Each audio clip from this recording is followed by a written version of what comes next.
आप सबका अभिनंदन करते हुए इस 3 दिन की जो इंटरनेशनल चर्चा हम कर रहे हैं और इसका जो आयोजन किया गया है वो आयोजन किया गया है इंटरनेशनल नेचुरोपैथी ऑर्गेनाइजेशन से, भारत सरकार आयुष मंत्रालय से और ब्रह्मा कुमारी ईश्वरीय विश्वविद्यालय की तरफ से। ये बहुत ही सुंदर एक वेबिनार ऑर्गेनाइज किया गया है जिसमें आप सबको हम डॉक्टर सुभाष सारंगी जी, जो कि खुद एक डॉक्टर ऑफ नेचुरोपैथी है और डॉक्टर ऑफ योगिक साइंसेस हैं, कंसल्टेंट फिजिशियन है ऑन नेचुरल थेरोपेटिक्स फॉर 24 इयर्स, ये हमारे साथ जुड़े हैं और आपको पिछले 2 दिन से बहुत ही प्यारी प्यारी और गहरी बातें डॉक्टर साहब हमारे को बता रहे हैं। और जो लोग आज हमारे साथ पहली बार जुड़े हैं, मैं उनको बता दूं कि डॉक्टर साहब पिछले 25 सालों से अपनी लाइफ विदाउट मेडिसिन जो है जी रहे हैं। वो कभी डॉक्टर के पास नहीं गए हैं, कभी हॉस्पिटल नहीं गए हैं और ना ही कभी उन्होंने किसी चीज की भी मेडिसिन ली है। और ये वो कैसे कर पाए हैं वो आज हमारे साथ डॉक्टर शेयर कर रहे हैं। तो मैं बहुत ही प्रेम वर्ष और सौभाग्य है मेरा कि इस सेशन में डॉक्टर सुभाष सारंगी जी हमारे साथ हैं और वो ये चर्चा को हमारे को आगे बताएंगे कि हमें क्या करना है। तो आप सबके जो क्वेश्चंस होंगे वो हम लास्ट में लेंगे। और doctor, all to you. Thank you so much for joining us. Thank you, sister. Once again, thank you very much for introducing. सभी भाई बहनों को हमारे तरफ से हार्दिक नमन है, वंदन है और आज का तीसरा दिन और आखिरी सत्र में हार्दिक स्वागत है। ओम शांति।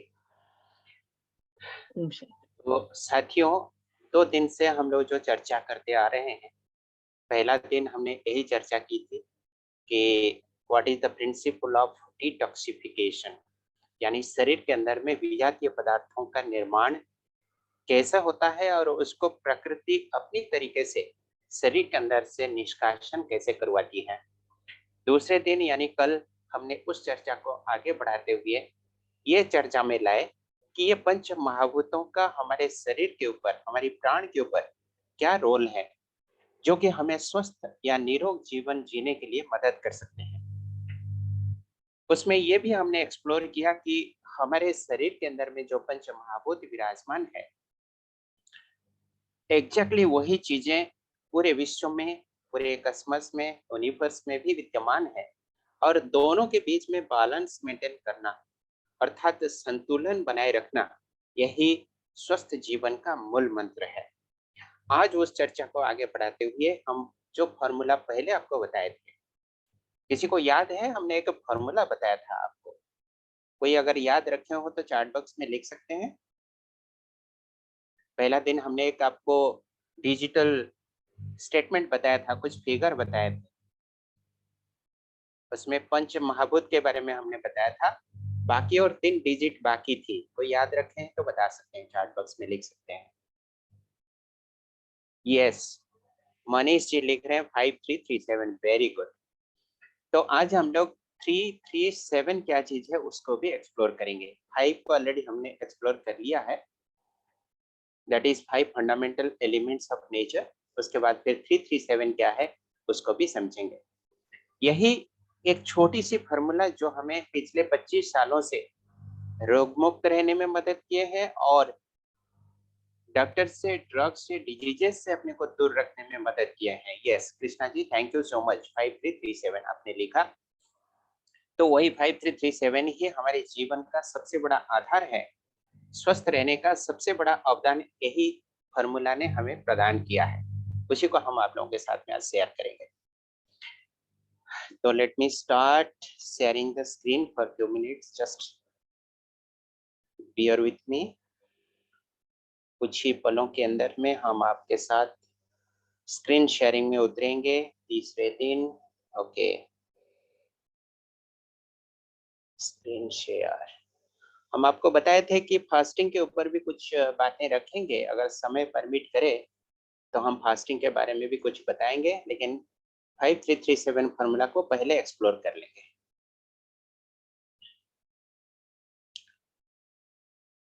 अब बताएं मुझे कोई की स्क्रीन देख रही हो तो यस या ना करें, if it is visible to you. Can you see the Yes, screen? yes, दिख brother, रही? yes. जी, ओके ओके फाइन। तो आज तीसरा दिन है, फिर से आपका स्वागत है। मैं थोड़ा सा आपको बता दूं कि ये प्राकृतिक चिकित्सा यानी नेचुरल थेराप्यूटिक्स के अंतर्गत बहुत सारे भाई बहनों को ये कंफ्यूजन होती है, और कभी कभी मेरे पास फोन में भी ये क्वेरी आती है कि भाई जी कुछ अच्छा अच्छा मेडिसिन हमें बता दीजिए जिससे ये फलानी तकलीफ हमारी ठीक हो जाए। For your kind information, naturopathy, as the name itself implies, naturopathy, it is a pathy which is associated with natural elements, यानी प्राकृतिक तत्वों से संबंधित है। एंड यू नो, जब से प्रकृति है तब से ये प्राकृतिक चिकित्सा भी इस धरती पर है, इस प्लैनेट पे है। अब प्रकृति कब से है? या अनंत है, जैसे ऑन एंडिंग साइकिल आप कह सकते हैं। प्रकृति यानी ये पंच महाभूतों से बनी हुई प्रकृति। अब ये पंच महाभूत फिर से मैं आप लोगों के सामने रख रहा हूँ। Air, earth, water, fire and space, ये पांच तत्वों, इन्हीं पंच तत्वों के जरिए से ही रोगों की उपचार होती है, और रोगों से अपने को दूर रखने की जो प्रक्रिया है उसको भी हम लोग प्राप्त करते हैं। इसीलिए इसमें कोई केमिकल मेडिसिन की इस्तेमाल होती ही नहीं है। लेकिन होती क्या चीज, किन चीजों को आधार करके उपचार की जाती है? इसमें हम लोग क्या करते हैं, अक्सर करके यही पंच महाभूतों को ही इस्तेमाल करते हैं, जिसको साइंटिफिकली हम कहते हैं हाइड्रोथेरापी यानी जल चिकित्सा, मड थेरापी यानी मिट्टी चिकित्सा, क्रोमोथेरापी यानी रंग चिकित्सा, डायटेटिक्स यानी भोजन चिकित्सा, साइंटिफिक मसाज यानी वैज्ञानिक मालिश। यह है हमारी उपचार की विधियां, पद्धतियां। इन्हीं के सहारे में रोगों की उपचार होती है। बहुत ही चमत्कार पद्धति है। प्रकृति ने हमारे शरीर को इतनी अच्छी जबरदस्त तरीके से बनाई है कि आप इसको चाहेंगे तो भी बीमार नहीं डाल सकते, बीमार कर नहीं सकते। इतनी पावरफुल तरीके से ये बनाई गई है। लेकिन दुर्भाग्य ये है कि हम जैसे ठान लिया है कि हम ऐसे खान पान करेंगे, ऐसे दिनचर्या व्यतीत करेंगे, तब तक करेंगे जब तक बीमार पड़े ही ना। इस तरह की अगर मानसिकता हम रखें तो हमें कोई बचा नहीं सकता। तो ये है हमारी उपचार की विधियां। और भी कुछ चीजें हैं, ये है क्रोमोथेरापी की कुछ झलक आप लोगों के सामने। रंग चिकित्सा से भी हमारी रोगों की उपचार होती है। इसमें आप भिन्न भिन्न चक्रों की अवस्थितियां देख सकते हैं, और उसके साथ में जो संबंधित हमारी बायोलॉजिकल सिस्टम्स है, respiratory system, nervous system, endocrine system, immunity system, ये सारी चीजें जस्ट एक झलक के लिए आपको हम दिखा रहे हैं। ये स्लाइड भी हम आप लोगों के साथ में शेयर कर देंगे। जो भी प्रेजेंटेशन हुआ है since the first day till this moment including the third day, सारे के सारे कंटेंट हम आपके साथ में ग्रुप में शेयर कर लेंगे, इसलिए इसके ऊपर कोई बदरेशन ना ले। आप इसको थरोली घर में अपने लीजर टाइम में देख लीजिएगा। फिर क्या होती है, हाइड्रोथेरेपी के अंतर्गत डिफरेंट मोडालिटीज भी हम अडॉप्ट करते हैं, जैसे स्टीम बाथ यानी भाप चिकित्सा, भाप स्नान भी इसको कहते हैं। एक स्टीम बॉक्स के अंदर में आप छवि में देख सकते हैं, एक मरीज को अंदर में रखा गया है, बिठाया गया है, सिर को ऊपर रखा गया है, और अंदर से स्टीम से उसके शरीर की जो टॉक्सिक मैटर है उसको निकलवाने की प्रयास की जा रही है। फिर whole body wet sheet pack यानी सारी बदन की गिल्ली पट्टी। ये सारी पद्धतियां डिटेल में डिस्कस नहीं करेंगे, जस्ट एलिमेंटरी आइडिया के लिए। फिर क्या होती है, रेक्टल इरिगेशन, जिसके बारे में हमने पहला दिन बताया था। एनिमा भी इसको कहते हैं। इससे हमारी पेट की धोती होती है, यानी शुद्धिकरण करवाई जाती है, पेट साफ करवाई जाती है। हॉट फुट बाथ यानी उष्ण पाद स्नान। ऑल्टरनेट हिप बाथ, जिसको रिवल्सिव हिप बाथ भी कहते हैं, कटी स्नान की एक दूसरी विधि है ये। Alternate hot and cold fermentation, cold frictional hip bath, hot immersion bath, spinal bath and seize bath। हमने पूरी लिस्ट यहाँ पर दिखाई नहीं, जस्ट कुछ ऐसे इंपॉर्टेंट पद्धतियों की लिस्ट हम आप लोगों के सामने रखे हैं, जस्ट आपको एक आइडिया हो जाए कि उपचार की तरीका क्या होती है इस पद्धति के अंतर्गत। ज्यादातर हम इसमें जल चिकित्सा, भोजन चिकित्सा, मिट्टी चिकित्सा और सूर्य किरण चिकित्सा यानी क्रोमोथेरापी, कभी कभी उसको थर्मोल्यूम भी कहा जाता है। इन पद्धतियों को ज्यादातर हम अडॉप्ट करते हैं और मजे की बात यह है कि 95% से ज्यादा बीमारियां ठीक हो जाती है। भले ये मरीज से मरीज तक वैरी करती है, लेकिन क्योर होने की जो रेट ऑफ सक्सेस है that is really very very encouraging. अब आइए एक्सप्लोर करते हैं ये 5337 रूल होती क्या है। 5 stands for 5 fundamental elements of nature, जिसके बारे में हमने ऑलरेडी चर्चा कर ली। 3 stands for 3 slow energy adjusters. हम लोग ऐसे कुछ खान पान करते हैं, चाहे जाने अनजाने में, जो कि हमारे शरीर के अंदर से जो एनर्जी है यानी वाइटल एनर्जी है उसको धीरे धीरे डिप्लीट करती रहती है, just like a slow poison. हमें पता ही नहीं चलता, लेकिन लंबे सफर पे यह हमारी बॉडी की इम्यूनिटी को डाउन करते करते करते करते हमें फाइनली वीक बना देती है। वो कौन सी 3 एडजस्टर्स है उसको भी एक्सप्लोर करेंगे। नेक्स्ट 3 है, 3 बार हमें अपने आप को इमोशनली रिचार्ज करनी है। आप लोग अपनी लैपटॉप को रिचार्ज करते हैं, मोबाइल फोन को तो डेली रिचार्ज करते हैं, घर से निकलते समय फुल रिचार्ज करके निकलते हैं, साथ में पावर बैंक भी कैरी करते हैं। लेकिन हैव यू थॉट, कभी आपने इस तरह का विचार अपने सिर पे लिया, अपने दिमाग में रखा कि हम अपने आप को भी रिचार्ज करें? ये भी आज हम लोग एक्सप्लोर करेंगे। And the last one is 7 hours of peaceful sleep, sound sleep. 7 घंटे की पावरफुल रिचार्जिंग स्लीप, जो कि हमारी बॉडी एंड माइंड को फिर से रेस्टोर करती है, सशक्त बनाती है, अंदर से हमें स्ट्रांग बनाती है। ये जस्ट उसका एक झलक है, हम धीरे धीरे सभी को स्लोली एक्सप्लोर करते जाएंगे। Second 3 stands for 3 slow energy adjusters. 1 number energy adjuster है व्हाइट शुगर, जिसका केमिकल फॉर्मूला होती है C12H22O11। जिन्होंने केमिस्ट्री पढ़ा है उनको पता होगा, white sugar is a compound of 3 elements, carbon, hydrogen and oxygen. इसके केमिकल फॉर्मूला, आप उसके बारे में ज्यादा परेशान ना ले। सेकेंड वन, व्हाइट फ्लावर यानी मैदा। तीसरा है आर्टिफिशियल सॉल्ट यानी सोडियम क्लोराइड, ये भी एक केमिकल कंपाउंड है। अब ये तीनों की क्या असर पड़ता है हमारे शरीर के ऊपर, इसको एक एक करके हम देखेंगे। Number 1, white sugar. नंबर 1, ये चीनी या शक्कर भले ही सफेद दिखता है, लेकिन इसके अंदर में कोई फूड वैल्यू नहीं है। It doesn't give you any kind of nourishment, कोई भी न्यूट्रिशनल वैल्यू इसका नहीं है, पहला बात। दूसरा बात, जब हम शक्कर को कंज्यूम करते हैं यानी पेट में डालते हैं, स्टोमक में जाता है, इसका डाइजेशन प्रोसेस के लिए एक्स्ट्रा कैल्शियम की जरूरत पड़ती है। भले ही इसमें कैल्शियम है, लेकिन इसको पचाने के लिए, पूरी तरह से बॉडी के अंदर में असिमिलेट करने के लिए एक्स्ट्रा कैल्शियम की जरूरत पड़ती है, जो कि शरीर के अंदर से प्रकृति अपनी तरीके के अनुसार खोजती रहती है। It start searching where is extra calcium available for digestion. And आप लोगों को पता है शरीर के अंदर में कैल्शियम का सबसे रिच सोर्स होती है हमारी हड्डियां और दांत। तो ऑब्वियसली क्या करती है प्रकृति, दांतों से और हमारी हड्डियों से कैल्शियम को खींच के इस पदार्थ को, जो कि हमारे पेट में जा चुका है, उसको बचाने की प्रयास करती है। भले वो बचता कितना है वो तो अलग बात है, लेकिन शरीर के अंदर से हड्डियों से और दांतों से कैल्शियम की एक्सट्रैक्शन होने के कारण हड्डियां कमजोर होती है, दांत भी कमजोर होता है। दांतों में तरह तरह की बीमारियां भी शुरू होती है, पायरिया से लेकर टूथ डीके तक। हड्डियां कमजोर होती है, चलते फिरते कहीं अगर गिर के जरा सा चोट लगी तो फिर आपकी हड्डियां टूटने की संभावना रहती है। यह है चीनी का दुष्प्रभाव। तो इतने सारे कारण है शक्कर को अवॉइड करने का। And it is also a slow energy adjuster, आपकी वाइटल एनर्जी को डाउन करने वाली, डाइल्यूट करने वाली, कंप्रोमाइज करने वाली ये तत्व है।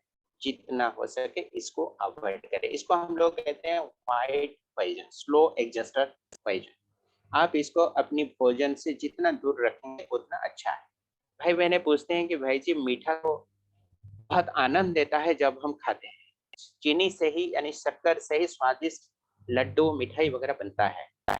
देखिए बात ऐसा है कि हमारी प्रायोरिटी कौन सी है, हम स्वाद के लिए भोजन करें या अपनी सेहत के लिए भोजन करें, ये चॉइस तो आपकी है।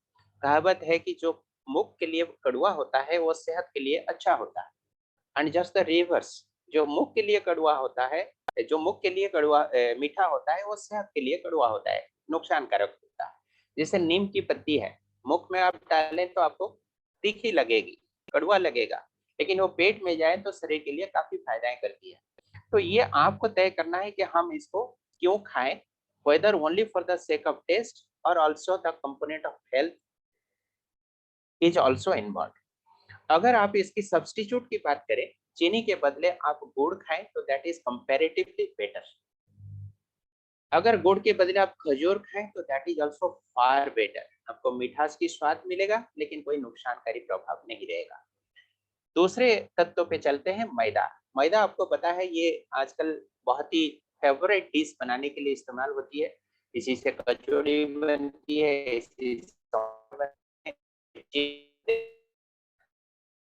लेकिन बहुत इंटरेस्टिंग बात यह है कि मैदा के अंदर में एक चिपचिपाहट गुण होता है, एडहेसिव प्रॉपर्टी होती है। It is adhesive in nature. जब आप इसको कंज्यूम करते हैं इन एनी फॉर्म, किसी भी रूप से, वो मुख के अंदर हमारी कंठ नाली होते हुए हमारे स्टोमक तक पहुंचने की प्रयास करता है, तो जो अंत नाड़ियां है हमारे शरीर के अंदर में, ये अंत नाड़ियों के इंटरनल लाइनिंग में एक एक पतला सा परत, वेरी थिन मेम्ब्रेन की तरह बनाते हुए जाता है, because of its adhesive property. अब आप इस तरह के पदार्थों का जितना ज्यादा सेवन करते जाएंगे अपने लाइफ में, रोज अगर आप कचौड़ी खाते हैं, मैदा से बनी हुई चीजें खाते हैं, अगर मैदा से बनी हुई कुछ मिठाई आप खाते हैं, तो it becomes much more hard to digest. जैसे मैदा की कुछ मिठाई आपने बना ली, चाशनी में डाल दी, तो शक्कर भी रहा और उसमें मैदा भी रहा, तो आपका पेट के लिए एक तो भोजन पचाने के लिए गरिष्ठ होता है, तकलीफ होती है, डाइजेस्टिव सिस्टम के ऊपर ज्यादा भार पड़ता है, साथ में ये दोनों के नुकसानकारी प्रभाव भी आपको झेलना पड़ेगा। तो इसलिए मैदा का ये गुण होने के कारण मैदा अवॉइड करना सबसे अच्छा है। लेकिन अगर आपने मैदा की कोई चीजें खा ली तो उसके बाद फिर अगर फाइब्रस फूड खाते हैं, चाहे उस मील के उपरांत या तो उसके नेक्स्ट मील में, तो फिर ये क्या होती है, इसको न्यूट्रलाइज करने में कुछ हद तक मदद करता है। और ये जो अंदर में परत बनाते हुए जाता है, इसका अल्टीमेट कंसीक्वेंस यानी परिणाम ऐसा भी हो सकता है कि अंत नाड़ियों के अंदर में इस तरह से परत बनते बनते बनते बनते फाइनली इसको कंस्ट्रिक्टेड करते जाता है, कंजेस्टेड करता जाता है, इस पैसेज को नैरो बनाते जाता है। कुछ सालों के उपरांत कभी कभी ऐसा भी होते हुए देखा गया है आपके इंटेस्टाइन यानी अंत नाड़ियों के अंदर, large intestine, small intestine, duodenum, जिस मार्ग से हमारी भोजन आगे बढ़ता रहता है, उस जगह पर ये परत होने के कारण उसमें स्वेलिंग होती है, हार्डनेस आती है, and finally it takes the form of a knot, KNOT, knot यानी गांठ के रूप ले सकता है, जिस गांठ को मेडिकल साइंस में, मॉडर्न लैंग्वेज में हम लोग कहते हैं इट इज ए ट्यूमर। होता है पेट के अंदर, तो पेन के कारण अगर हम डायग्नोसिस करने जाए तो पता चलता है कि पेट के अंदर में कहीं इस तरह का गांठ बन गया, that is the hardness of our intestine. उस गांठ को रिमूव करने के लिए मेडिकल साइंस के अनुसार कहा जाता है कि इट नीड्स सर्जिकल इंटरवेंशन, यानी ऑपरेशन करके उसको हटाना पड़ेगा। तो सोचिए कि छोटी छोटी लापरवाहियां या तो छोटी छोटी समझ की कमी के कारण हमारे शरीर के अंदर में इस तरह का ग्रेव कंसिक्वेंसेस उत्पन्न हो सकता है। तीसरा है आर्टिफिशियल सॉल्ट, सोडियम क्लोराइड। अगर हम आपको आज कहें कि सोडियम क्लोराइड यानी खाने के नमक हमारे शरीर के लिए उपयोगी नहीं है, जरूरत नहीं है, तो आप शायद हंसेंगे, क्योंकि मैंने भी बचपन से ही नमक खाने की आदत डाल रखी है। मेरे माँ पिताजी भी मुझे नमक खाने की शिक्षा दी थी। हर भोजन में हम नमक डाल के ही खाते हैं, सब्जियों में भी नमक इस्तेमाल की जाती है। लेकिन आज ऐसी क्या जरूरत पड़ गई हम नमक के बारे में इतना सोचने लगे। नमक हम जब खाते हैं तो ये भी हमारे शरीर के लिए एनर्जी एडजस्टर का काम करता है, पहली बात। दूसरी बात, शरीर के लिए जो नमक की आवश्यकता है that is plentily available from plant sources, यानी नेचुरल प्लांट सोर्सेस से, साग सब्जियों से जो भी उपलब्ध होती है हमारे लिए salt, that is sufficient for our health. Extra और आर्टिफिशियल रूप से नमक लेने की कोई जरूरत नहीं है। और एक मजे की बात है, आप लोग टीवी देखते होंगे, विज्ञापन देखते होंगे, आयोडाइज्ड सॉल्ट, ये बहुत कॉमन बात है, सभी के घर में आयोडाइज्ड सॉल्ट आजकल इस्तेमाल हो रही है। आयोडाइज्ड सॉल्ट की जो विज्ञापन हो रही है उसमें कहा जाता है कि थायराइड की प्रॉब्लम ना हो, इसलिए आपका आयोडाइज्ड सॉल्ट इस्तेमाल करना जरूरी है। रियलिटी तो ये है कि हमारे शरीर के लिए आयोडीन की जरूरत जरूर है। कितना जरूरत है? Per day it is approximately 0.8 milligrams. मैं फिर से रिपीट करता हूँ, पर डे हमारे शरीर के लिए आयोडीन की जरूरत लगभग 0.8 मिलीग्राम्स। और हम इस्तेमाल करते हैं जो भी भोजन, हम जो भी खाद्य पदार्थ कंज्यूम करते हैं, and only from vegetarian sources, only from plant sources, यानी साग सब्जियों से, नॉन वेज फूड नहीं, किसी भी तरह का एनिमल सोर्सेस की फूड नहीं, फिर भी हमें प्राप्त हो जाती है 1.2 मिलीग्राम्स। जस्ट आप कंपेयर करें, जरूरत है 0.8 और मिलती है 1.2। अब हमें आयोडीन की डेफिशिएंसी होने की संभावना कहाँ रहती है, आप जरा सोच लें। इसके बावजूद अगर हम एक्स्ट्रा आयोडाइज्ड सॉल्ट कंज्यूम करें तो इसकी जस्टिफिकेशन कहाँ पर है, मुझे तो आज तक समझ में नहीं आया। तो इसीलिए ये 3 चीजों को अगर आप अवॉइड करें तो बहुत अच्छा है, लेकिन ख्याल रखिएगा अचानक इसको 0 पे नहीं ले आना, क्योंकि बचपन से जो आदत पड़ी हुई है उस आदत को सडनली अगर हम डिसकंटिन्यू करते हैं, ब्रेक करते हैं, तो उसका भी दुष्प्रभाव शरीर के ऊपर पड़ने की संभावना है। इसलिए स्लोली स्लोली जितना हो सके, वेरी स्मूथली, ग्रेजुअली रिड्यूस करते करते करते करते जाए तो दैट इज बेटर। अब आइए हमारी भोजन के ऊपर थोड़ी सी अटेंशन देते हैं, हम क्या भोजन करें। ये तो जस्ट एक समरी के रूप में, एलिमेंटरी आइडिया के रूप में हम आपके साथ शेयर कर रहे हैं। जो भी हम भोजन करते हैं पूरे दिन भर में, ख्याल रखें, ये मोटे मोटे तौर पे ख्याल रखें कि हमारा भोजन का 50% हिस्सा सॉलिड भोजन हो, यानी ठोस चीजों से हो। ठोस चीजें मतलब हम कलेक्टिवली कहते हैं रोटी, पापड़, चावल, सब्जी, दही, सलाद इत्यादि इत्यादि। जो कुछ हम नॉर्मल एक मील में खाते हैं, दोपहर का भोजन में यूजुअली हम खाते हैं, दैट इज सॉलिड फूड। इसके अलावा लिक्विड फूड 25%, यानी पानी।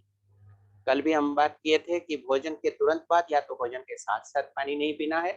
पानी का बेस्ट फॉर्म है, धरती पर उपलब्ध जितने भी लिक्विड है ह्यूमन कंजप्शन के लिए, best kind of liquid is water, that is drinking water. आप कहेंगे कि दूध उससे अच्छा हो सकता है, फलों का रस उससे अच्छा हो सकता है, वो आपके हिसाब से हो सकती है, लेकिन नेचुरोपैथी के प्रिंसिपल कहती है कि water is the best kind of fluid. बाकी सारे के सारी चीजें नंबर 2 नंबर 3 में आ सकती है।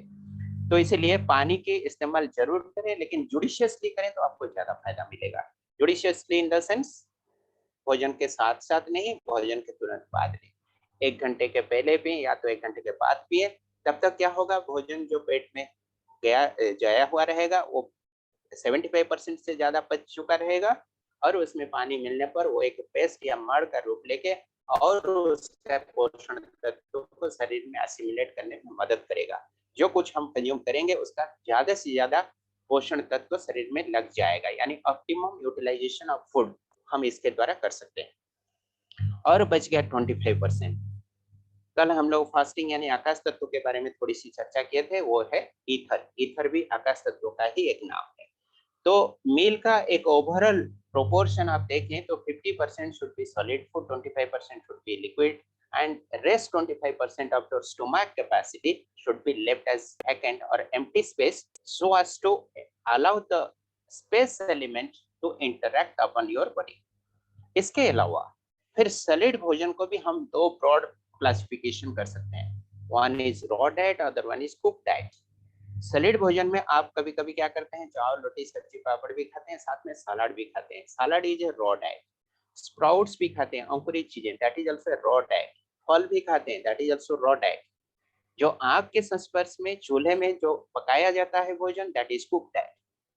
अगर आपका रोज का भोजन में 50% कुक डाइट हो, 50% रॉ डाइट हो, तो ये बहुत अच्छा संतुलन बनाए रखने में मदद करेगा। कौन सा संतुलन? The chemistry in the body. शरीर के अंदर में जो रसायन तत्व है उसमें बैलेंस मेंटेन करने में ये मदद करता है। कुक डाइट को हम 2 भाग में अगेन डिस्ट्रीब्यूट करेंगे, क्लासिफाई करेंगे। One is alkaline content, the other one is acidic content. Alkaline content की मात्रा 80% होनी चाहिए, एसिडिक कंटेंट की मात्रा 20% होना चाहिए। अब आप सोचते होंगे कि हम तो इंसान है, इतने गहराई की चीजें हमें कैसे पता चलेगा कि which one is alkaline, which one is acidic.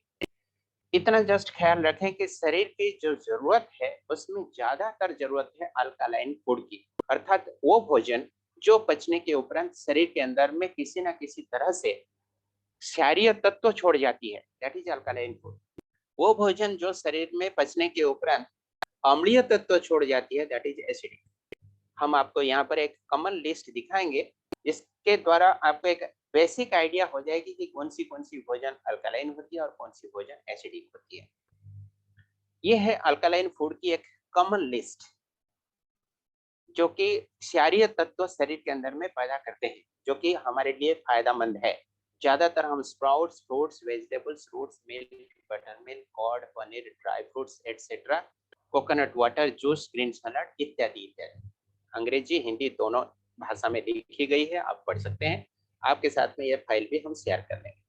ये ज्यादातर नेचुरल सोर्सेज से ही आती है, प्रोसेस्ड फूड से दूर है और ये क्षारीय तत्व प्रोड्यूस करते हैं शरीर के अंदर।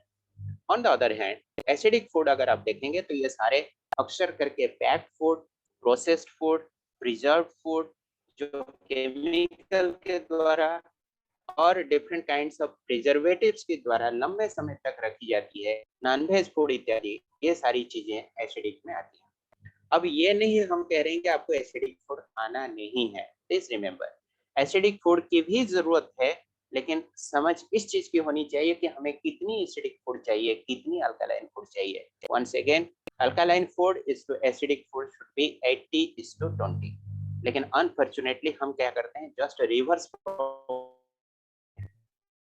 का समय भी ऐसा चल रहा है, फास्ट फूड का, जंक फूड का समय चल रहा है, और जो मोमेंटरीली हमें सेंसुअल प्लेजर देते हैं उसी फूड के पीछे हमारे बच्चे लोग भी ज्यादातर भागते रहते हैं। That is really unfortunate. तो हमें अटेंशन देना चाहिए, हमारे बच्चों को भी हमें गाइड करना चाहिए। बीइंग रेस्पॉन्सिबल पेरेंट्स हमें ये भी इंश्योर करना चाहिए कि हम भी स्वस्थ रहें और हमारे बच्चे भी स्वस्थ रहें। बॉडी के अंदर में केमिकल बैलेंस मेंटेन करने के लिए अल्कालाइन और एसिडिक फूड का भी प्रोपोर्शन सही रखना है।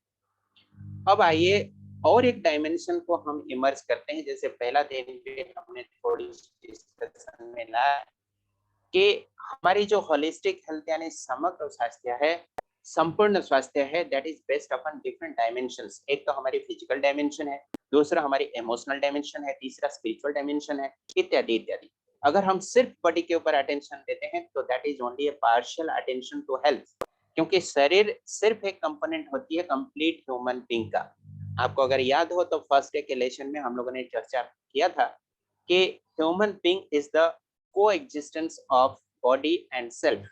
तो बॉडी को नॉरिशमेंट देना, उसको प्रोटेक्ट करना, उसको राइट यूटिलाइजेशन करना, ये सेल्फ की रेस्पॉन्सिबिलिटी है। एंड वो is self, that is me. Me means I the conscious entity. और जहां कॉन्शियस एंटिटी की बात करते हैं यानी चैतन्य सत्ता की बात करते हैं, उसमें अगेन 3 फैकल्टीज की भी इन्वॉल्वमेंट हो जाती है। Number 1 is mind, number 2 is your intellect, number 3 is your impressions. ये माइंड, इंटेलेक्ट एंड प्रोपेंसिटी और माइंड, इंटेलेक्ट एंड इम्प्रेशंस क्या होती है, ये बहुत गहरी चीज है, सूक्ष्म चीज है, सटल मैटर होती है। That is not tangible. Tangible means जो स्थूल है, जिसको रखने के लिए जगह चाहिए, जिसको स्पर्श कर सकते हैं, जिसको देख सकते हैं, जिसका अपना मास एंड वेट होती है।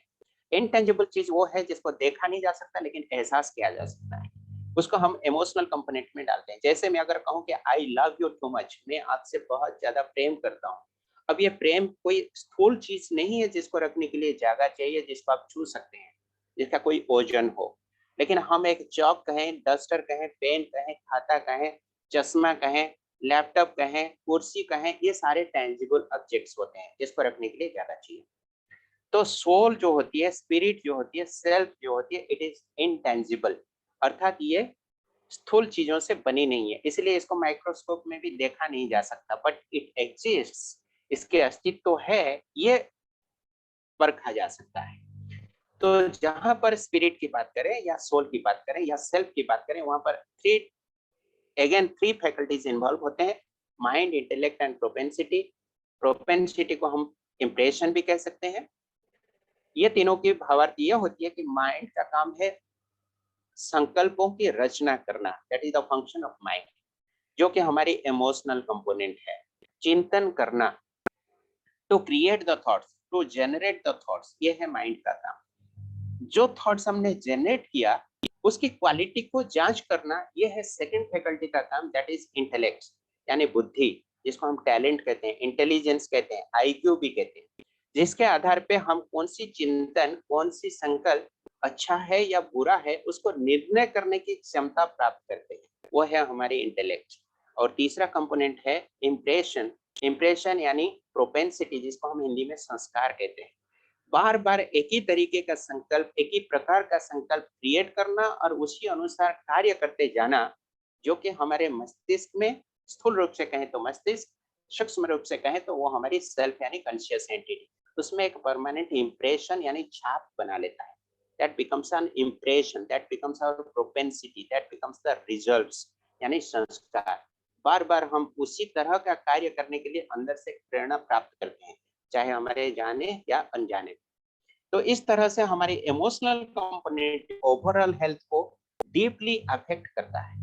अर्थात हम स्थूल रूप से सिर्फ शरीर का केयर करें तो that will be insufficient for achieving holistic health. तो हम इमोशनल कंपोनेंट का भी ध्यान रखना जरूरी है, अर्थात मानसिक शांति को भी इंश्योर करना हमारे लिए अति आवश्यक है। हम एक बहुत अच्छे से छोटी सी फॉर्मूला आप लोगों के साथ में शेयर करेंगे, doctor F R shear.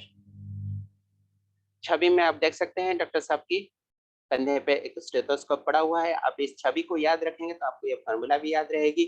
Formula को याद रखेंगे तो आपको ये इमोशनल कंपोनेंट का ऊपर ध्यान रखना भी आसान हो जाएगा। कैसे करते हैं? ये 5 इनपुट है जो हमारी शरीर के सर्वाइवल के लिए, यानी एक ह्यूमन बीइंग का सर्वाइवल के लिए हम अक्सर करके कंज्यूम करते हैं।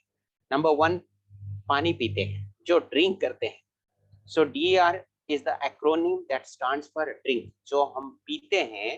that also affects our mental balance यानी माइंड, हमारी इमोशनल स्टेटस को भी अफेक्ट करता है पानी। इसीलिए सूक्ष्म रूप से अगर हम देखें तो जो भी हम पीते हैं उसको स्पिरिचुअली चार्ज करके पिए, पॉजिटिव थॉट्स के साथ पिए। Positive thoughts in the sense, just for example, आप जब मुख में पानी को लगाते हैं, आपके संकल्प शक्ति के जरिए उसको एम्पावर करें कि ये पानी नहीं, मेरे लिए एक अमृत के समान लिक्विड है, जो कि शरीर के अंदर जाने पर मेरे अंदर की शुद्धिकरण हो जाती है, प्यूरिफिकेशन हो जाती है, एनलाइटनमेंट हो जाती है, एनरिचमेंट हो जाती है, और संपूर्ण रूप से स्वास्थ्य प्रदान करने के लिए यह पानी पर्याप्त है। इसके अंदर में ऐसे गुण है, ऐसी शक्ति है। Only a small bit of thought is sufficient to recharge your water that you consume, that you drink. दूसरा इनपुट है फूड, जो भोजन करते हैं। प्लीज रिमेम्बर, टीवी देखते हुए खाना, कंप्यूटर की म्यूजिक या फिल्म देखते हुए खाना, मोबाइल फोन का इस्तेमाल करते हुए भोजन करना, ये सारे हमारे स्वास्थ्य के ऊपर निगेटिव इम्पैक्ट डालते हैं।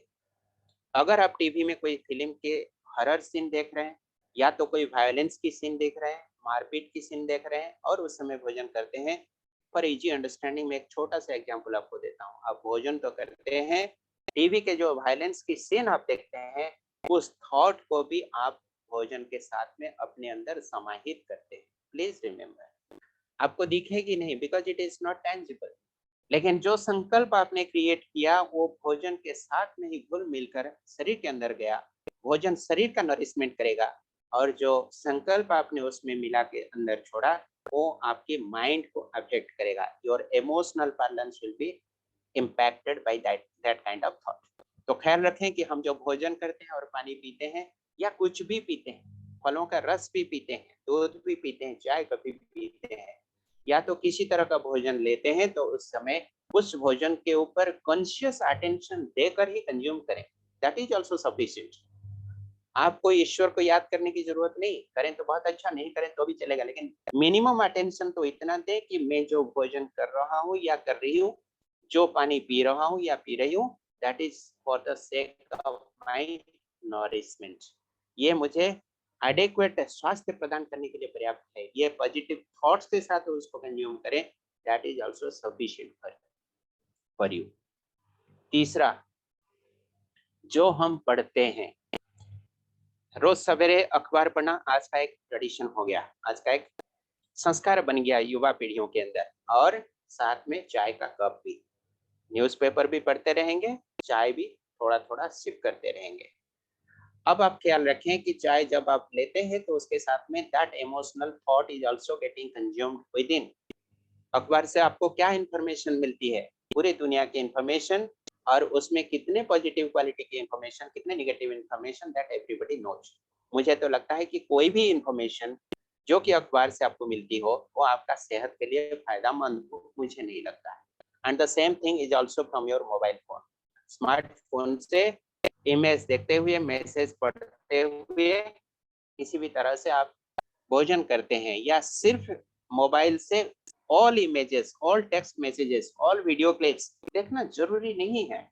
जस्ट आपका थॉट को अप्लाई कीजिए, कॉन्शियसली आप सोचिए कि मैं क्या कर रहा हूँ, what I am getting consumed.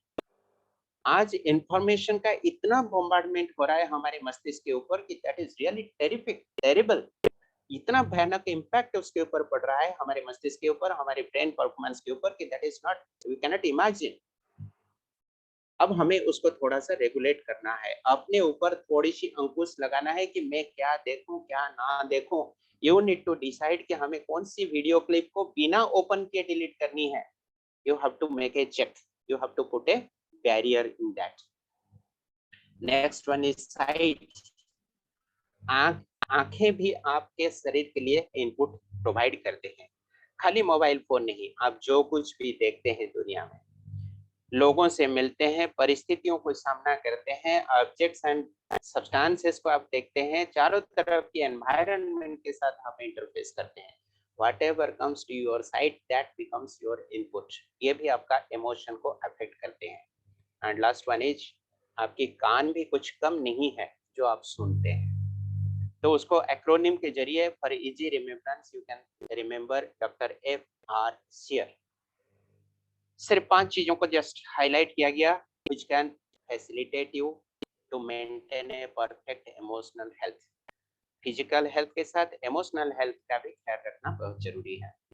अब आइए नेक्स्ट 3 याद करें, 5337। नेक्स्ट 3 है 3 times recharge. This is emotional recharge. यहाँ पर छोटे बच्चों की छवि देख रहे हैं आप। बाएं तरफ की जो बच्चा है वो कितना हंस हंस के लौटपट हो जा रहा है। और मजे की बात तो यह है कि there is no reason, there is no season. इन बच्चों को देखने से आप लोग खुद भी खुश होते हैं। सिर्फ उतना ही नहीं, इनको कुछ चुटकुला कहने की आवश्यकता नहीं है, किसी भी तरह की हंसी मजाक की कहानी सुनाने की आवश्यकता नहीं है। They are happy by themselves. आपके घर में छोटा बच्चा हो तो आप उसको भी देख सकते हैं, हाउ हैप्पी दे आर। और वो हैप्पीनेस कितना नेचुरल है, वो मुस्कान कितने प्राकृतिक रूप से अंदर से उभरते आता है। और हम लोग अडल्ट जो हो गए, बहुत कॉन्शियस हो गए, डेवलप हो गए, पढ़े लिखे हो गए, रेस्पॉन्सिबल सिटीजन बन गए, ग्रोन अप हो गए, एक्सपीरियंस्ड हो गए, हमें लगने लगा कि मुस्कुराना एक कमजोरी है। बहुत सारे लोगों के अंदर ये भावना आज भी है कि if we smile that indicates our weakness. ये हमारी पर्सनालिटी को इम्पैक्ट करती है, निगेटिवली अफेक्ट करती है, इसलिए लोग मुस्कुराना भी बंद कर देते हैं। And more unfortunate is that जब अगर हम कभी भी मुस्कुराते हैं तो ये कभी नेचुरल मुस्कान होती नहीं है, दिखावा वाला मुस्कान ज्यादातर होती है। तो क्या करें?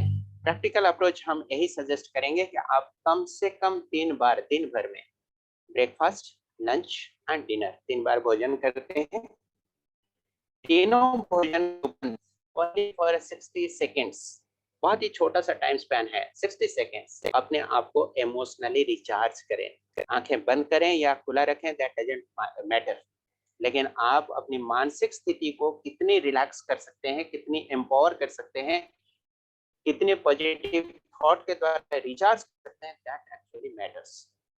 भोजन कर लें 1 मिनट के लिए, जिस जगह पर आप भोजन करते हैं, चाहे घर में हो, चाहे ऑफिस में हो, चाहे दफ्तर में हो, चाहे खेती में काम करने वाले किसान भी क्यों ना हो, चाहे बिजनेस करने वाला कोई बिजनेसमैन भी क्यों ना हो, जिस जगह पर आप भोजन करते हैं, भोजन के उसी स्थल पर 60 सेकेंड्स के लिए बैठ जाएं, अपने आप को देखें, मुस्कुराएं, अपनी मन के नेत्रों से देखें, मुस्कुराते रहें, अपने आप को अप्रिशिएट करें, खुश रहें और आपके इष्ट देव को धन्यवाद अर्पण करें, ग्रैटिट्यूड कन्वे करें कि मैं जहाँ हूँ, जैसा हूँ, परफेक्ट हूँ और इस धरती पर सबसे खुशहाल इंसान। This is one kind of recharging your emotional state.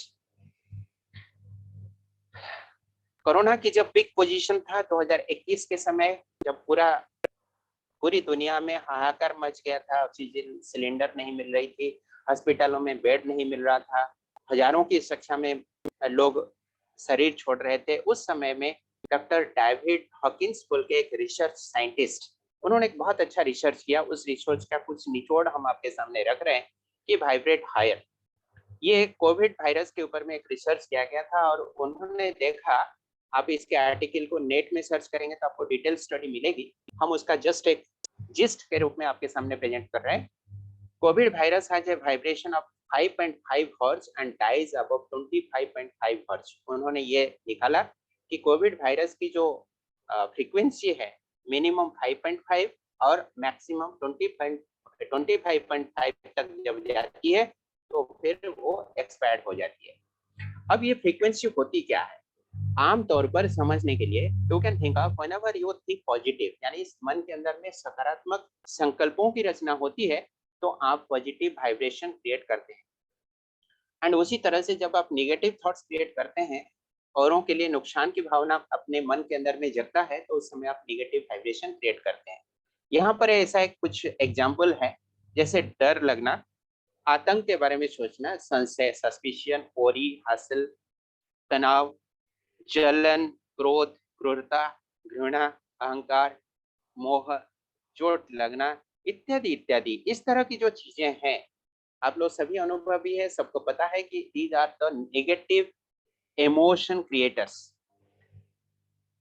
उन्होंने कहा, डॉक्टर डेविड हॉकिंस ने कहा कि वो वाइब्रेट हायर, यानी थॉट लेवल को, आपकी कॉन्शियसनेस की लेवल को और quality of consciousness, quality of thoughts, उसको इतने अटेंशन के साथ आप रेगुलेट करें, क्रिएट करें, so that the lower frequency doesn't weaken your immune system. आपकी फ्रीक्वेंसी जितनी लोअर होती जाएगी, आपकी इम्यूनिटी भी उतनी रिड्यूस होती जाएगी। And you know, once the immunity gets reduced, you are likely or you become more vulnerable to the infection of COVID virus. ये कोविड की एक रिसर्च रिपोर्ट।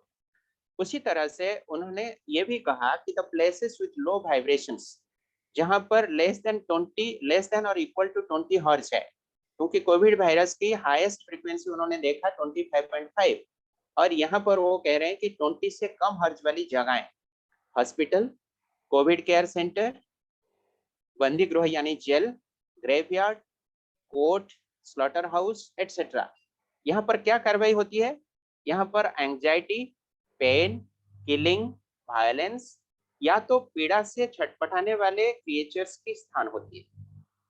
इसलिए यहाँ पर जो वाइब्रेशन फैलती रहती है चारों तरफ, वातावरण को प्रभावित करने वाली जो तत्व फैलती है, जिसको हम लोग अंग्रेजी में कहते हैं कलेक्टिव कॉन्शियसनेस, सामूहिक चेतना। आप आसानी से समझने के लिए एक छोटी सी उदाहरण ले सकते हैं। एक टेम्पल के अंदर आप अगर जाते हैं, मस्जिद में जाते हैं, गुरुद्वारे में जाते हैं, तो आपको शांति का एहसास होती है। व्हाई?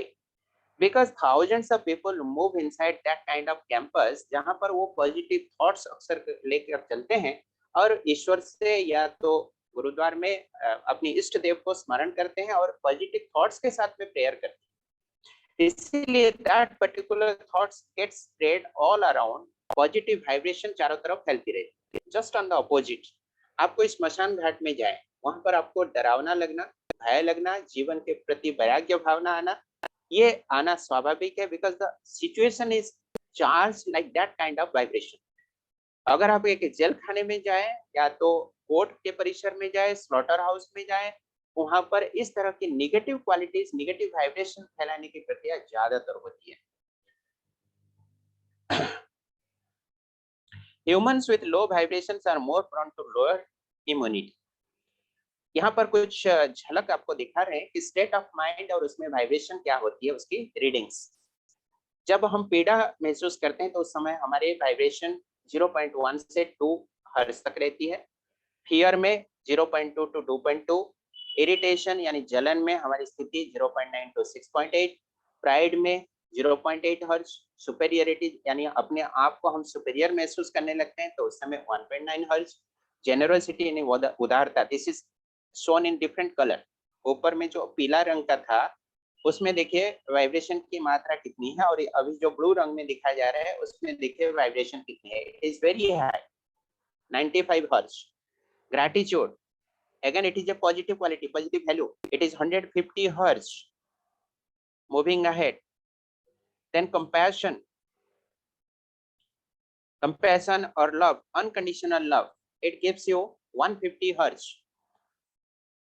ये नीचे में जो स्टेटमेंट लिखा गया, now you can search in the internet, you will find the detailed report. This is about power versus force based on David R. Hawkins doctoral thesis. हम आपके पास में एक पीडीएफ फाइल भी शेयर करेंगे जिसमें 300 प्लस पेजेस है. अगर patience हो तो आप उसको पढ़ सकते हैं. अनकंडीशनल और यूनिवर्सल लव 250 हर्ट्ज. प्रेयर और meditation it is 150 to 350 hertz. तो ये शेयर करने के पीछे बस only one message that I want to communicate is, जब आप पॉजिटिव इमोशन के साथ जीवन जीते हैं तो your immunity gets developed, enhanced, and your resistance to diseases also gets improved. आप बीमार पड़ने की संभावना नहीं के बराबर होती है. एंड द जस्ट अपोजिट, जब आप निगेटिव इमोशन के साथ जीवन जीते हैं, चाहे जितना भी न्यूट्रिशियस फूड आप कंज्यूम करते रहें, फिर भी निगेटिव इमोशन के साथ जीवन जीते हैं तो आप बीमार पड़ने की संभावना कई गुना बढ़ जाएगी. ये है कुछ एक्शंस जो कि हाई वाइब्रेशन प्रोड्यूस करने वाले होते हैं. Painting, singing, dancing, meditation, exercise, enjoying with the nature etcetera. Love, smile, blessings, thanking others, playing with others, ये सारे पॉजिटिव इमोशन क्रिएट करने वाले एक्टिविटीज हैं.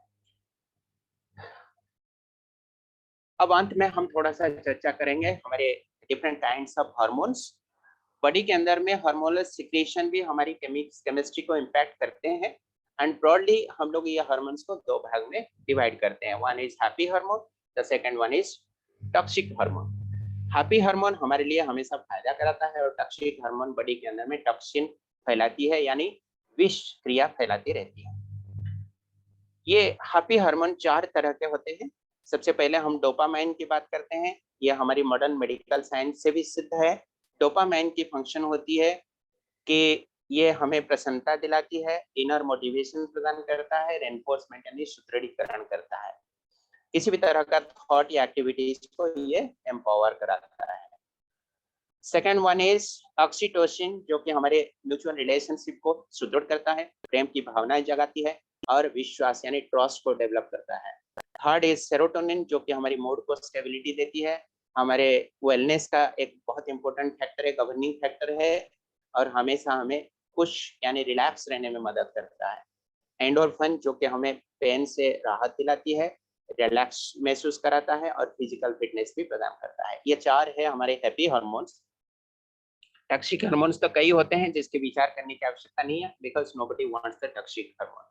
तो इम्पोर्टेंट पॉइंट ये है कि हम जब पॉजिटिव इमोशनल स्टेट में रहते हैं तब हम positive hormone, this kind of happy hormone secrete करते हैं बॉडी के अंदर, जो कि हमारी केमिकल बैलेंस को मेंटेन करता है और हमारा समग्र स्वास्थ्य को भी इम्प्रूव कराता है. And the last one 5337 most important. हम ज्यादातर आज की भाग दौड़ की जीवन में सबसे ज्यादा छेड़छाड़ अपनी नींद के साथ करते हैं. इतनी heavy pressure, official pressure, workload, social obligation, family responsibilities, सारे के सारे कार्य को निपटाते हुए हमें जब लगता है कि टाइम की क्राइसिस है तो हम अपनी स्लीपिंग आवर्स से ही छेड़छाड़ करते हैं. That is really very very unfortunate. एक हेल्दी अडल्ट को पर डे, आज पर WHO world health organisation report, 7 से 8 घंटे तक गहरी नींद में सोना चाहिए. यहाँ पर पूरे एज ग्रुप और उसके hours per day of sleep mention किया गया है. आप देख सकते हैं बेबीज 1 से 6 हफ्ते वाले बच्चे दिन में 22 घंटे सोते हैं अक्सर करके. ये एक एवरेज स्टडी है, रिसर्च रिपोर्ट है. Children 1 to 3 years it is 15 to 18 hours. उसी अनुसार जब उम्र बढ़ते जाता है तो hours of sleeping per day घटते जाता है. जो हाईलाइटेड है येलो कलर में, दैट इज यूथ्स. 15 से 50 साल के जो लोग हैं उनको पर डे 7 से 8 घंटे तक गहरी नींद में सोना अनिवार्य है, because that is one of the most important factors जो कि आपको अच्छा सेहत दिलाने में मदद करता है. तो इस तरह से हमारी ये 5337 की रूल हम फॉलो करें तो हम obviously 100 years of active life enjoy कर सकते हैं. इसके साथ ही अभी की समाचार बुलेटिन समाप्त होती है। Now we are open to your questions. आपके मन में कोई शंका हो, प्रश्न हो, क्वेरी हो तो आप पूछ सकते हैं। समय को नजर में रखते हुए हम और फास्टिंग के बारे में आज और चर्चा नहीं कर पाएंगे। आगे चल के अगर मौका मिले तो कभी दूसरा सेशन आप लोगों के लिए ऑर्गेनाइज किया जा सकता है उपवास के ऊपर। So now I am stopping the screen sharing and I will be very happy if any question is put now. इस टॉपिक से आज की चर्चा से संबंधित कोई प्रश्न हो, डाउट हो तो आप क्लैरिफाई कर सकते हैं, पूछ सकते हैं। जी Yes, हंसा जी पूछना चाहती है क्वेश्चन। सो जी हंसा जी को अनम्यूट, ओके मैं अनम्यूट करती हूँ। या first of all thank you very very much. हमारे पास कोई शब्द नहीं है आपके लिए कि आपका हम कैसे थैंक यू बोले। Thank you is not enough word. और ऑर्गेनाइज जिन्होंने किया है उनको भी मेरा खूब खूब सबकी ऋणी रहूंगी मैं। तो प्रार्थना है डॉक्टर जी कि अगर हम आपसे पर्सनली कंसल्ट करना चाहें तो कैसे कर सकते हैं। थैंक यू सिस्टर, आपका अप्रिशिएशन के लिए बहुत बहुत शुक्रिया। हमारी जो ऑर्गेनाइजिंग टीम है आप उनसे मिल लें और वो आपको हमारे कांटेक्ट नंबर देना चाहेंगे तो दे सकते हैं। हमारी ईमेल आईडी भी उनसे आपको मिल जाएगा। मतलब ऐश्वर्या दीदी का कांटेक्ट कर सकते हैं। हाँ जी बिल्कुल कर सकते हैं। Thank you thank you thank you thank you. Okay thank you answer. So first of all मैं देख रही हूँ और भी सारे लोगों के क्वेश्चंस हैं, तो मैं पिंकी जी को अनम्यूट करती हूँ। एंड पिंकी जी आप अपना क्वेश्चन प्लीज पूछें। अनम्यूट किया है मैंने आपको। ओम चैट बॉक्स शांति। में भी कुछ क्वेश्चन है, वो भी हम देख लेंगे। जी पूछिए। जी जी पिंकी जी आपको अनम्यूट किया जा रहा है। अच्छा उनको अनम्यूट करना नहीं आ रहा शायद। सो मैं अब चैट बॉक्स पे जाती हूँ। अच्छा बोल रही, बोलिए प्लीज। हेलो। जी बोलिए। You are sir audible. मैं ये पूछना चाह रही हूँ कि जैसे आपने कहा कि 7 घंटे मिनिमम नींद लेनी चाहिए, तो जैसे भाई 4 बजे उठते हैं तो वो तो 6 घंटे की हुई, और नॉर्मली हाउस वाइफ के लिए 5-6 घंटे ही निकल पाते हैं, तो कैसे ली जा सकती है। मैं रात को 9 बजे तक सो जाता हूँ और 4 बजे उठ जाता हूँ। अमृत वेले की मेडिटेशन भी करता हूँ दीदी। और मेरा थियोरेटिकल कैलकुलेशन है 9 से 4 परफेक्टली 7 आवर्स, 7 घंटे। ये तो आपके ऊपर डिपेंड करता है कि आप 9 बजे सोएंगे कि 10 बजे सोएंगे, 12 बजे सोएंगे, ये आपका चॉइस है। कितना बजे उठेंगे ये भी आपका चॉइस है।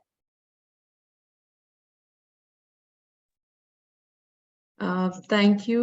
मैं डॉक्टर आर सलेश जी, डॉक्टर आर सलेश राव, आपको भी अनम्यूट करती हूँ, सो जिससे कि आप पूछ सकते हैं अपने क्वेश्चन। जी शैलेश भाई जी नमस्कार। ओम शांति। ओम शांति भाई जी, बहुत बहुत खूबसूरत आपका क्लास। भाई जी मेरा एक प्रश्न ये था कि ये जब हम जैसा कोई खाते, कई लोग बोलते हैं कि एक पर्टिकुलर टाइप ऑफ फ्रूट जो है कि दूसरा फ्रूट के साथ नहीं खाना चाहिए, उसका कॉम्बिनेशन होता है, या कोई वेजिटेबल होते हैं तो एक वेजिटेबल का तो दूसरे के साथ कॉम्बिनेशन रहता है। तो कुछ लोग बोलते हैं जैसे टमाटर है और गाजर है वो एक साथ नहीं खाना चाहिए। तो इसमें ये कुछ है क्या, ऐसा प्रिंसिपल्स है क्या कि ऐसा कुछ जी जी कॉम्बिनेशन जी में नहीं खाना चाहिए? There are certain principle. जी I got your point. There are certain combinations which are usually prohibited or which are usually not recommended for consumption. कुछ ऐसे फ्रूट्स एंड वेजिटेबल्स को एक साथ में नहीं खाने की सलाह दी जाती है, बट 1999 साल से आज तक आप काउंट कर लीजिए what is the entire duration. सारे फलों को, सारे वेजिटेबल्स को मैं एक साथ में खाली पेट में खाता हूँ।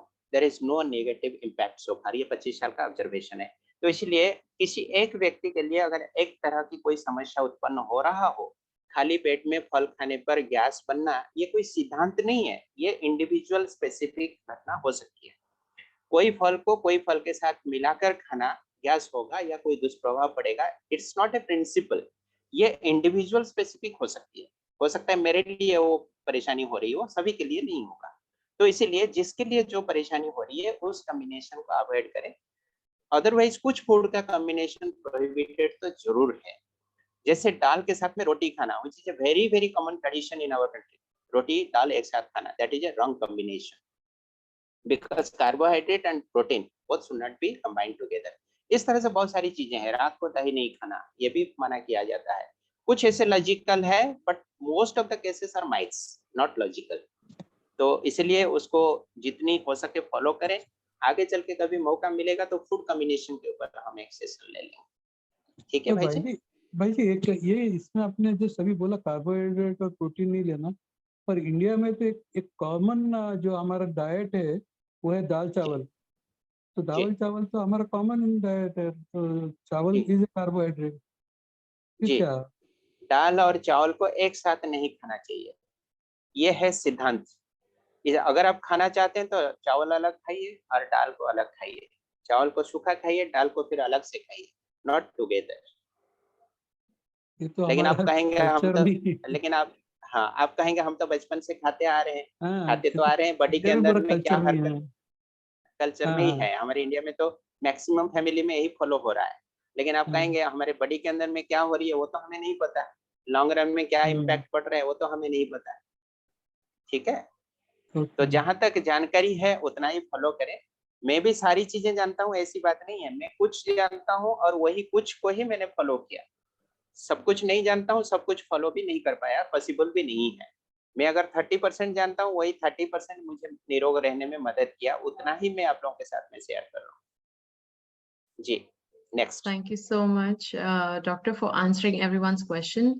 समय के रहते हुए हम सबके क्वेश्चंस नहीं ले सकते हैं, लेकिन अगर आप लोग के कोई क्वेश्चंस होते हैं तो आप ऑर्गेनाइजेशन टीम फीलिंग डिवाइन जो जिन्होंने ये सहयोग दिया है ऑर्गेनाइज करने के लिए, उनसे भी आप जुड़ सकते हैं, उस चैनल से भी, और वहां पे भी अपने क्वेश्चंस डाल सकते हैं। हम कोशिश करेंगे कि हम एक और सेशन अगर रख पाए।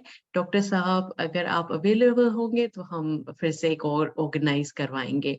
लेकिन अभी मैं समय लेना चाहती हूँ और अपनी आदरणीय संतोष दीदी जी को इंट्रोड्यूस करना चाहती हूँ, जिन्होंने बहुत बड़ा, जिनका हाथ है ये वेबिनार जो है ऑर्गेनाइज करवाने के लिए। तो आदरणीय संतोष दीदी के लिए मैं बस यही बोल सकती हूँ कि उन्होंने इतना पिछले 45 इयर्स से वो समर्पित रूप से सेंटर पे रहते हुए अपनी सेवाएं दे रही हैं।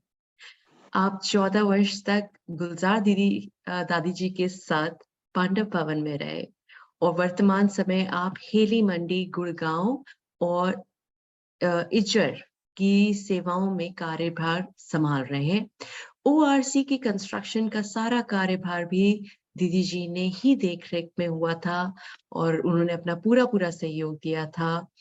पूरे ब्राह्मण परिवार को ये एक बहुत ही बड़ा, जिसे कहते हैं ना, हमें मोमेंट, हिस्टोरिक मोमेंट मिला है कि दीदी जी पूरी दुनिया को, जैसे कहते हैं ना, अथक सेवाधारी और विश्व कल्याणकारी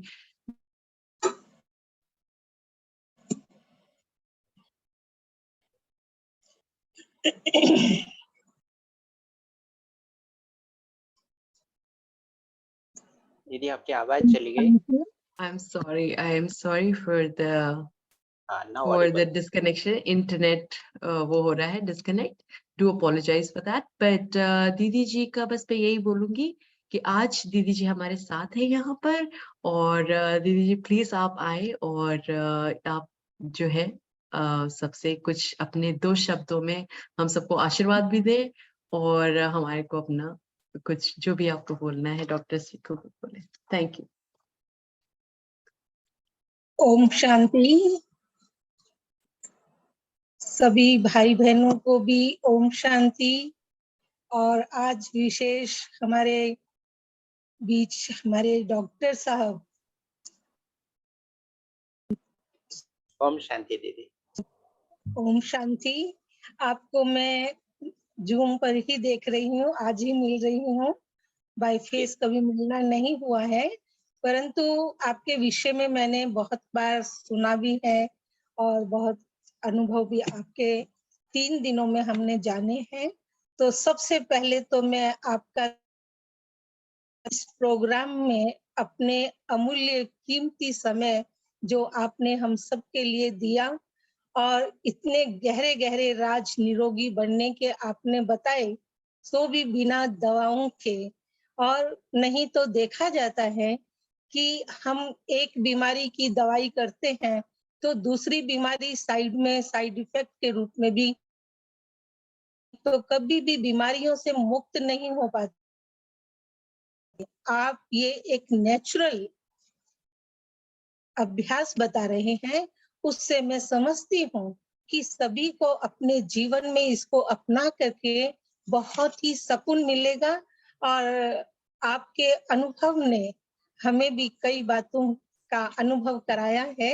मैं 3 दिन से आपका सुन भी रही हूँ और बहुत मुझे लग रहा है कि जो भी इस प्रोग्राम में जुड़े हैं भाई बहनें, वो भी अवश्य इसका बहुत बहुत लाभ लेंगे। और मेरी आपसे एक कि आप समय प्रति समय ऐसे ही आकर के सबको मोटिवेशन देते रहेंगे और सबको आगे बढ़ाते रहेंगे, ऐसी मैं आपसे उम्मीद भी रखती हूँ। और हमारे एक दैवी भ्राता होने के नाते से मैं आपका बहुत बहुत बहुत तहे दिल से स्वागत भी करती हूँ। ओम शांति। में हम सबको जोड़ने के निमित्त जो हमारी आशी बहन है, पूनम बहन है, हमारे दिनेश भाई माउंट आबू से हैं, इन्होंने जो इतना प्रयास किया है आपको बीच में लाने का, आपकी सेवाओं को लेने का, उनका भी मैं बहुत बहुत धन्यवाद करती हूँ। ओम शांति। थैंक यू दीदी, ये सौभाग्य हमारा है कि हम आपसे जुड़े दीदी, सच में thank you so much. Thank you everyone for coming together in this webinar. दीदी सभी एक बार वीडियो ऑन कर लें तो एक स्नैपशॉट ले लें जस्ट फॉर मेमोरी, अगर सभी वीडियो ऑन कर सकते हैं तो। हाँ, please turn on your camera end of course with a smile. एक मुस्कान के साथ में सभी अपने वीडियो को ऑन कर लें, ताकि एक हम स्नैपशॉट ले लेते हैं। Just 1 second.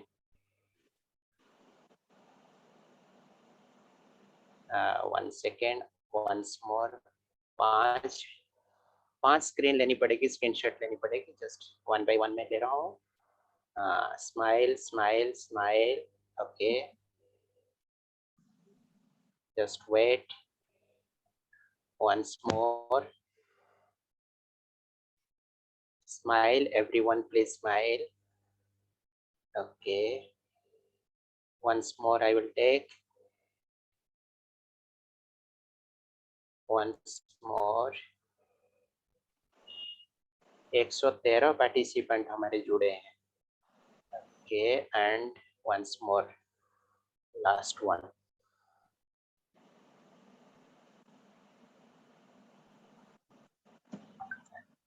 Okay, done. Thank you so much for your smile. Thank you, doctor. Thank you so much. Thank you. Thank you, everyone, for joining in. Have a blessed day, and love and God's love and light on all of you. Thank you. Bye bye. Om Shanti. Om Shanti.